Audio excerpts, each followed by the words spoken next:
Hey guys, welcome back to my channel.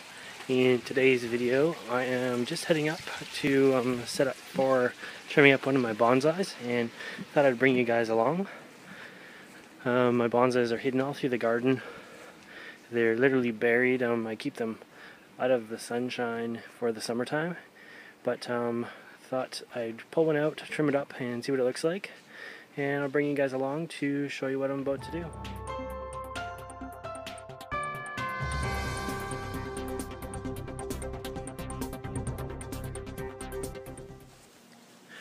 Alright, so I found this guy buried in the garden here. This is a juniper.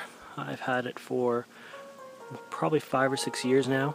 It's coming along nicely. I see that the moss has really died off this summer. It looks like it was getting watered maybe from the back, but not from the front. It's really important in the hot weather that anything in these small bonsai pots gets watered pretty much every day. I lost a nice bonsai last year because it wasn't getting watered as it should, and it just dried out and cooked. So I'm going to show you this guy. I'll show you a couple of the tools I'm going to use, and then I'm just going to trim it up a bit. Alright, so hopefully you can see that okay. We have it on a turntable, so you can see the whole bonsai here. Still covered in leaves and everything from being tucked in the garden. And moss is a little bit worn on it. It'll come back this fall though. The moss always comes back in the fall. It always looks kind of crappy in the summertime. But once a year we like to give these a little bit of a prune. I have my concave cutters here. These are a fantastic tool. And I think this year I'm going to give it quite a good prune. Remove some of the branches that I wasn't sure about in the past couple of years. With bonsai it's always best to do everything slowly, so if you're not quite sure, leave it for another year and see how it goes. Alright, so I'm going to use the concave cutters here, and we're actually going to do some major pruning. I'm going to get rid of this branch here. And I'm going to get rid of this lower branch here. I'm by no means a bonsai expert. I've read a few books. I know a few of the rules sort of, but I don't necessarily follow them. I do what looks right to me. So one of the rules is, I believe, no branches on the bottom third. And with this guy I've always just sort of appreciated those branches up until now, so I broke that rule and let them stay, but I think I'm going to expose the trunk a little bit now that it's a little bit thicker. I want to take off as many of these little side shoots as I can. Make sure you can see a long way down the branches. I don't know how good you guys can see that there. Can expose a few of the branches. Now, I like to have it so that nothing points down, everything points up.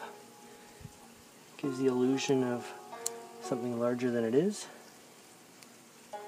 So you'll find all my branches are quite flat this way and go up that way. But I only actually work on these maybe once a year. Twice a year max, so they have a chance to grow in and do their own thing for a while. These are all past the wiring stage.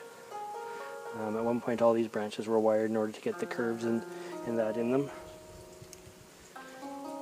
Another thing I always try to avoid is having two branches touch each other.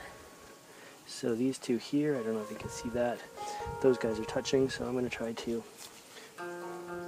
work on this trunk here and not only expose more of the branch so you can see it, but make it so those two aren't touching anymore.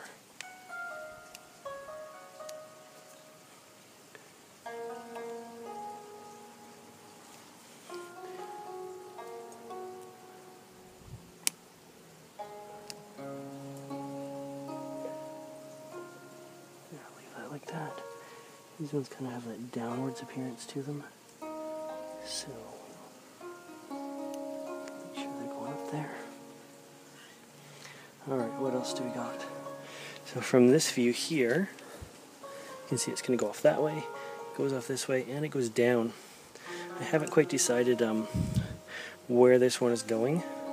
This whole branch here could be a good one to lose. is quite big. It's almost cascading down below the pot, and I can see the shape of this without that on there. I could imagine it, and it would be quite a nice bonsai still. I'm not sure I'm going to do that quite yet. That's a pretty major cut, so we'll leave that for a while. But I'm going to continue to make sure that any of the new growth that's poking out goes away. We want to make sure we control everything here.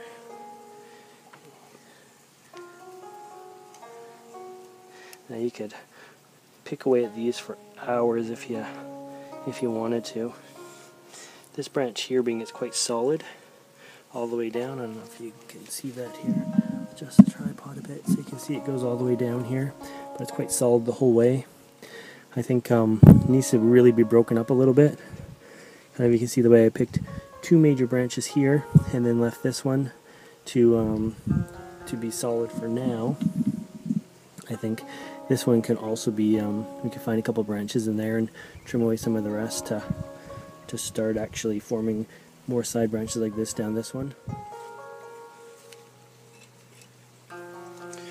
Okay, so I just thinned this out a little bit down here to start creating a little bit of space in between the branches. You certainly don't need all of these. And I'm just sort of removing every second one on the sides, and of course any that are pointing downwards, they get removed right away. They'll be completely useless. You only want branches that are going to be pointing more in an upwards direction anyways. But there we go. So we'll see how that looks like that.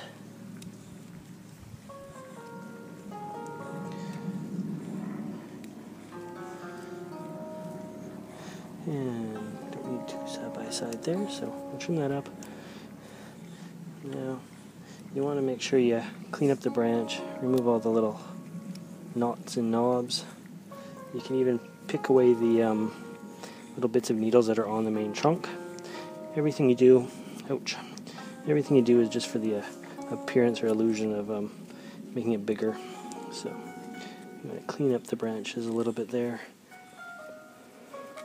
And so I'm going to go ahead and finish working on this guy so we don't make this video too long. But one thing I will show you is what's behind it here. So I might just remove you from the tripod and walk you over. Now, this is just a little garden my wife is playing with. But it's great for practicing all the little carpets for the pots on the bonsai. So she's working with some mosses and some miniature plants here. And it's just good practice too, because this is an ideal practice area for what the bonsai pot should look like. So she's just got a few little miniature bonsai started in here. Little pond. But the point of it is keeping all this nice and low and trimmed and actually making it so it can survive. I really like a bonsai pot that's got a nice matting or a nice carpet of something on it other than just dirt. Anyway guys, that is how I trim up my bonsai here. I hope you enjoyed watching me, and hopefully you learned a little something. If you like this video and you want to see more videos like this, please subscribe to my channel. Thanks for watching.